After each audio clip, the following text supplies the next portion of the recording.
जैसा कि आप सभी जानते हैं कि इस समय पावन पितृपक्ष चल रहे हैं।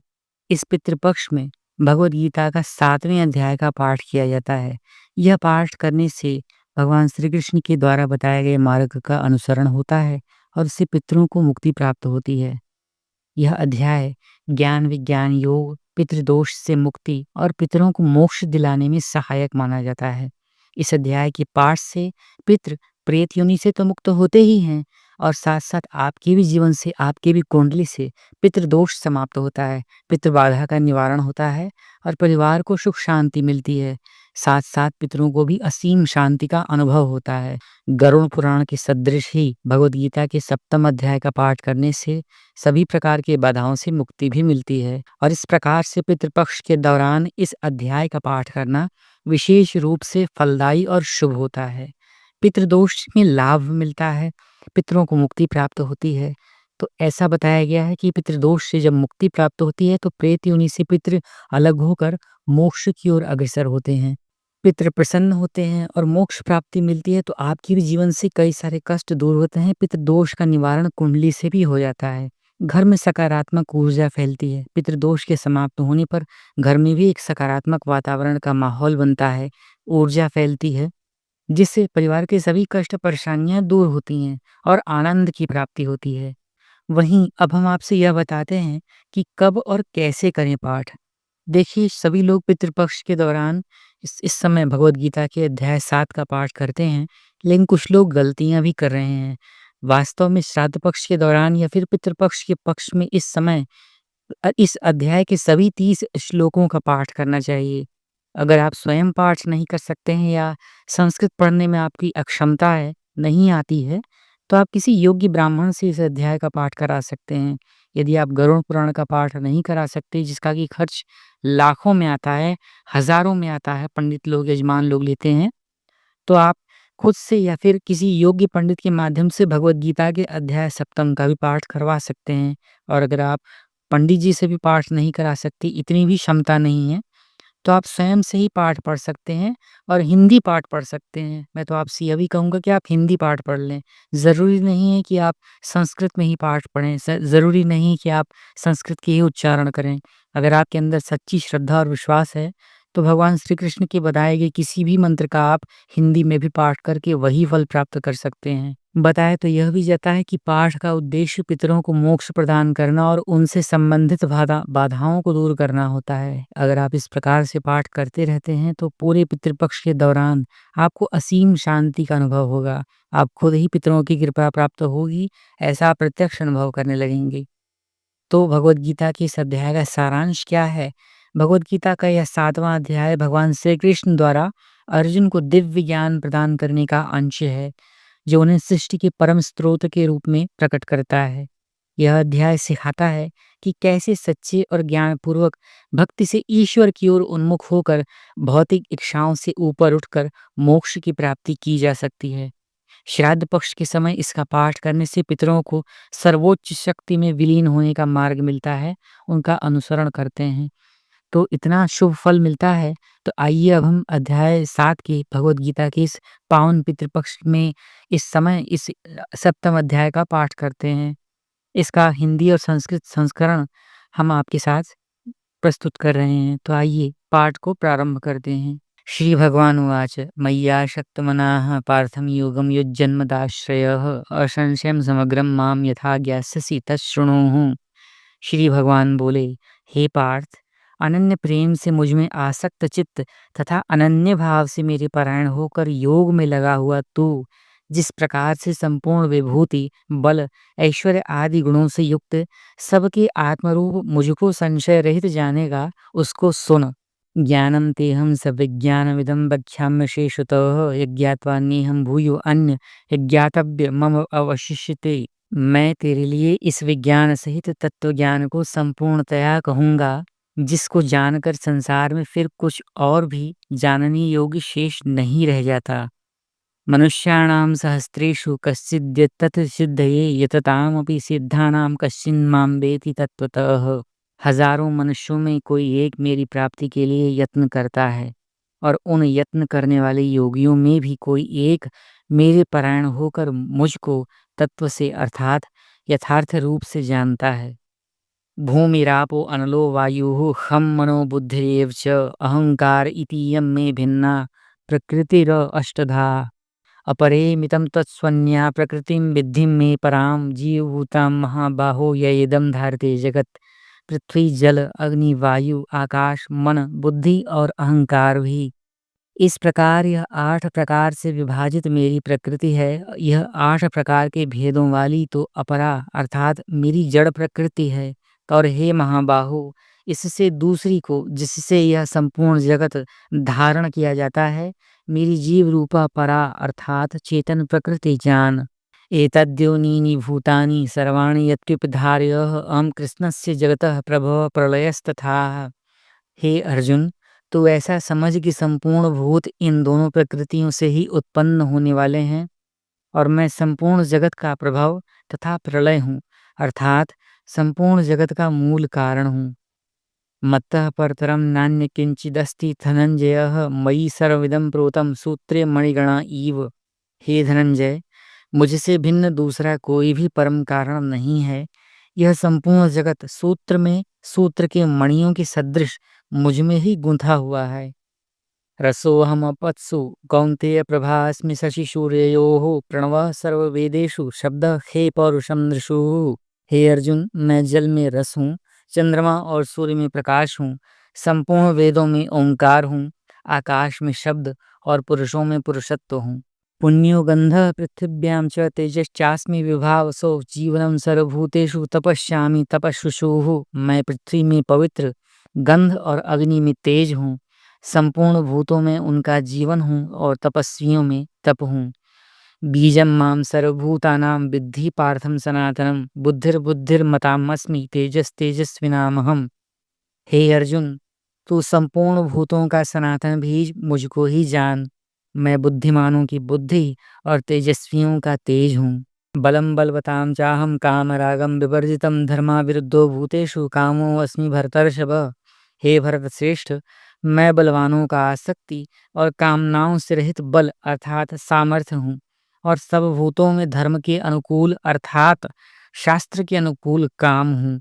ये चैवं सात्विका भावा राजशास्ता मशाशी ये मत एवेति तान विद्धि न त्वं तेषु ते मयि।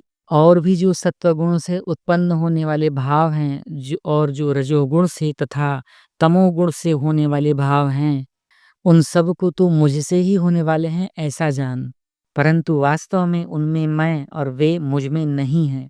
त्रिभिर्गुण मयैर्भावैरैभिः सर्वमिदं जगत् मोहितं नाभिजानाति मामेभ्यः परमव्ययम्। गुणों के कार्य रूप सात्विक राजस और तामस, इन तीनों प्रकार के भावों से यह सारा संसार प्राणी समुदाय मोहित हो रहा है। इसलिए इन तीनों गुणों से परे मुझ अविनाशी को नहीं जानता। दैवी ह्येषां गुणमयी मम माया दुरत्यया मामेव ये प्रपद्यन्ते मायामेता तरन्ति ते। क्योंकि यह अलौकिक अर्थात अति अद्भुत त्रिगुणमयी मेरी माया बड़ी दुस्तर है, परंतु जो पुरुष केवल मुझको ही निरंतर भजते हैं, वे इस माया को उल्लंघन कर जाते हैं अर्थात संसार से तर जाते हैं। नमाम दुष्कृतिनो मूढ़ा प्रपद्यन्ते नराधमाः माया अपहृत ज्ञानान् आसुरं भावमाश्रिताः। माया के द्वारा जिनका ज्ञान हरा जा चुका है, ऐसे आसुर स्वभाव को धारण किए हुए मनुष्यों में नीच दूषित कर्म करने वाले मूढ़ लोग मुझको नहीं भजते। चतुर्विधाम भजन्ते माम जनाः सुकृतिनो अर्जुनः आर्तो जिज्ञासुररार्थी ज्ञानी च भरतर्षभ। हे भरतवंशियों में श्रेष्ठ अर्जुन, उत्तम कर्म करने वाले अर्थार्थी, आर्त, जिज्ञासु और ज्ञानी, ऐसे 4 प्रकार के भक्तजन मुझको भजते हैं। तेषां ज्ञानी नित्य युक्त एक भक्तिर्विशिष्यते प्रियो ही ज्ञानिनो अत्यर्थमहं स च मम प्रियः। उनमें नित्य मुझमें एक ही भाव से स्थित अनन्य प्रेम भक्ति वाला ज्ञानी भक्त अति उत्तम है, क्योंकि मुझको तत्व से जानने वाले ज्ञानी को मैं अत्यंत प्रिय हूँ और वह ज्ञानी मुझे अत्यंत प्रिय है। उदाराः सर्व एवेते ज्ञानी त्वात्मैव मे मतम् आस्थितः स ही युक्तात्मा मामेवा अनुत्तमां गतिम्।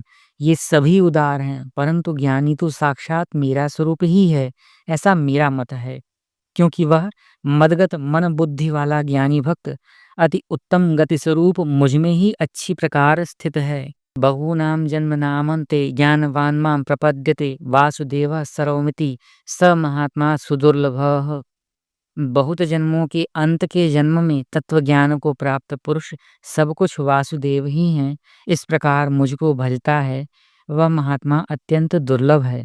नमस्तैते तैर्हितं ज्ञानाः प्रपद्यन्ते अन्य देवताः तम तम नियममास्थाय प्रकृत्या नीताः स्वया। उन भोगों की कामना द्वारा जिनका ज्ञान हरा जा चुका है वे लोग अपने स्वभाव से प्रेरित होकर उस नियम को धारण करके अन्य देवताओं को भजते हैं अर्थात पूजते हैं।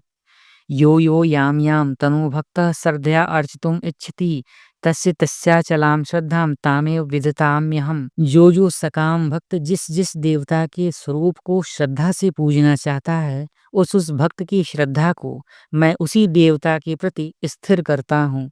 स तया श्रद्धया युक्तस्तया आराधन मीहते लभते च ततः कामान मय्येव विहितानितान्। वह पुरुष उस श्रद्धा से युक्त होकर उस देवता का पूजन करता है और उस देवता से मेरे द्वारा ही विधान किए हुए उन इच्छित भोगों को निसंदेह प्राप्त करता है। अंतवत्तु फलम तेषां तद्भक्त्यवत्य फल अल्पमेधसाम देवान देव यजो यान्ति मद्भक्ता यान्ति मामपि। परंतु उन अल्प बुद्धि वालों का वह फल नाशवान है तथा वे देवताओं को पूजने वाले देवताओं को प्राप्त होते हैं और मेरे भक्त चाहे जैसे ही भजें अंत में वे मुझको ही प्राप्त होते हैं। अव्यक्तम व्यक्तिमापन्नम मन्यन्ते माम बुद्धयः परम भाव मजानन्तु ममाव्यय अनुत्तमम। बुद्धिहीन पुरुष मेरे अनुत्तम अविनाशी परम भाव को न जानते हुए मन इंद्रियों से परे मुझ सच्चिदानंद घन परमात्मा को मनुष्य की भांति जन्म कर व्यक्ति भाव को प्राप्त हुआ मानते हैं। नाहं प्रकाश सर्वस्य योग माया समावृतः मूढ़ो अयम न विजानाति लोको माम जमव्ययम्।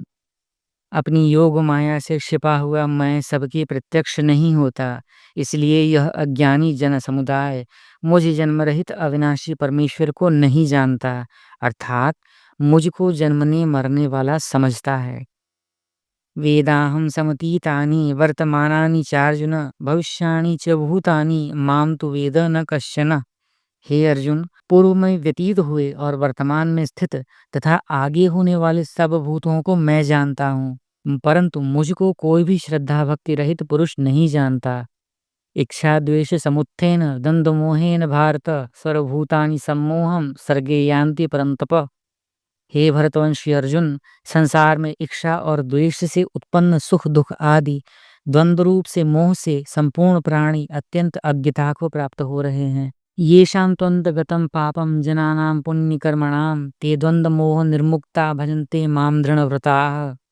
परंतु निष्काम भाव से श्रेष्ठ कर्मों का आचरण करने वाले जिन पुरुषों का पाप नष्ट हो गया है वे राग द्वेष जनित द्वंद्व रूप मोह से मुक्त दृढ़ निश्चयी भक्त मुझको सब प्रकार से भजते हैं। जरा मरण मोक्षाय मामाश्रित यतन्ति ये ते ब्रह्म त्वद्विदुः कृत्स्नम अध्यात्म कर्मम चाखिलम। जो मेरे शरण होकर जरा और मरण से छूटने के लिए यत्न करते हैं वे पुरुष उस ब्रह्म को संपूर्ण अध्यात्म को संपूर्ण कर्म को जानते हैं। साधिभूतादिदैवं मां साधियज्ञं च ये विदुः प्रयाण काले अपि च मां ते विदुर्युक्त चेतसः। जो पुरुष अधिभूत और आदिदेव के सहित तथा अधियज्ञ के सहित सबका आत्मरूप मुझे अंतकाल में भी जानते हैं वे युक्त चित्त वाले पुरुष मुझे जानते हैं अर्थात प्राप्त हो जाते हैं। ओम तत्सद्य अद्य इति श्रीमद्भगवद्गीतासु उपनिषत्सु ब्रह्म विद्यायाम योग शास्त्रे श्री कृष्ण अर्जुन संवादे ज्ञान विज्ञान योगो नाम सप्तमो अध्याय संपूर्णम। इस प्रकार से भगवान श्री कृष्ण ने श्रीमद् भगवद गीता के माध्यम से अर्जुन को सप्तम अध्याय का यह पाठ सुनाया और उनकी इस पाठ को सुनकर अर्जुन सहित सभी पितरों को शांति मिली और सभी पितरों को इस पाठ के पढ़ने से और सुनने से शांति प्राप्त होती है। आपके सभी कष्ट दूर होते हैं और आपको पितृदोष से निवारण की प्राप्ति होती है। तो हम आशा करते हैं कि आपको आज की यह प्रस्तुति अच्छी लगी होगी। तो अगर आपको यह प्रस्तुति पसंद आई है तो इस वीडियो को एक लाइक कीजिए, चैनल सनातनी ज्योतिष को सब्सक्राइब कीजिए और बेल आइकन को ऑल पर सेट कीजिए। एक नई प्रस्तुति लेकर हम पुनः मिलते हैं। तब तक के लिए आप सभी को हार्दिक आभार। जय श्री हरि विष्णु।